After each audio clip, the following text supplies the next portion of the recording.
ប្រទេសកម្ពុជាបានប្រកាសដាក់ឲ្យប្រើប្រាស់ជាផ្លូវការប្រព័ន្ធអេឡិចត្រូនិកចុះបញ្ជីផ្ដល់ថ្នាំបង្ការនិងប្រព័ន្ធគ្រប់គ្រងព័ត៌មានមូលដ្ឋានសុខាភិបាលដើម្បីលើកកម្ពស់ការផ្ដល់សេវាថ្នាំបង្ការជូនប្រជាពលរដ្ឋនិងប្រសិទ្ធភាពនៃការគ្រប់គ្រងទិន្នន័យសុខាភិបាលទូទាំងប្រទេស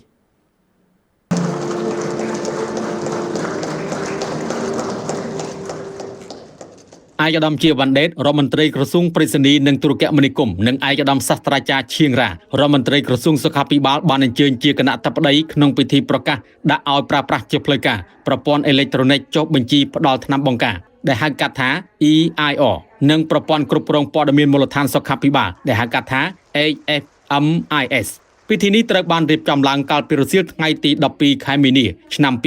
2026នៅទីស្តីការក្រសួងប្រៃសណីនិងទូរគមនាគមន៍ដែលមានការចូលរួមផ្ទាល់ពីថ្នាក់ដឹកនាំមន្ត្រីរាជការនៃក្រសួងស្ថាប័នពាក់ព័ន្ធព្រមទាំងតំណាងអង្គការនិងដៃគូអភិវឌ្ឍន៍សរុបប្រមាណ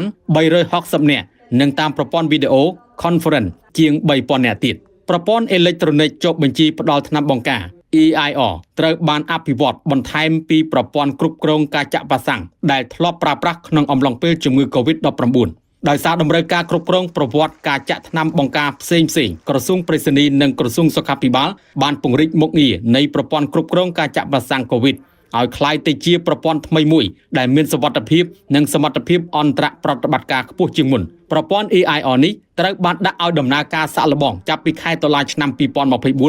នៅមណ្ឌលសុខភាពមួយចំនួននិងបានពង្រីកការប្រើប្រាស់បន្តទៅតាមមូលដ្ឋានសុខាភិបាលផ្សេងៗគិតត្រឹមខែកុម្ភៈឆ្នាំ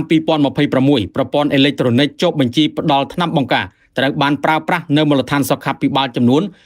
1443ទីតាំងជាមួយបុគ្គលិកប្រើប្រាស់ចំនួន2654នាក់ហើយមានទិន្នន័យប្រជាពលរដ្ឋបានចុះក្នុងប្រព័ន្ធចំនួនជាង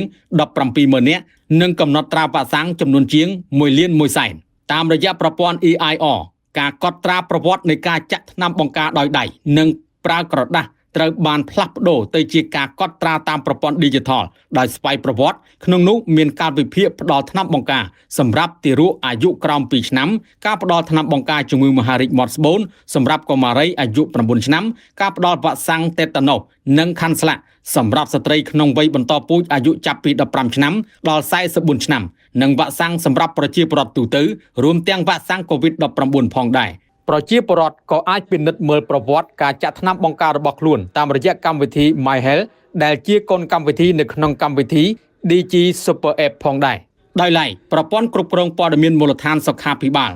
HFMIS ត្រូវបានអភិវឌ្ឍឡើងដើម្បីគ្រប់គ្រងព័ត៌មានអំពីមូលដ្ឋានសុខាភិបាលឯកជនទូទាំងប្រទេសរួមមានទីតាំងប្រភេទសេវាបុគ្គលិកនិងស្ថានភាពអាជ្ញាប័ណ្ណប្រព័ន្ធនេះអាចជួយឲ្យអាជ្ញាធរតាមដាននិងវាយតម្លៃស្ថានភាពមូលដ្ឋានសុខាភិបាលឯកជនបានកាន់តែមានប្រសិទ្ធភាព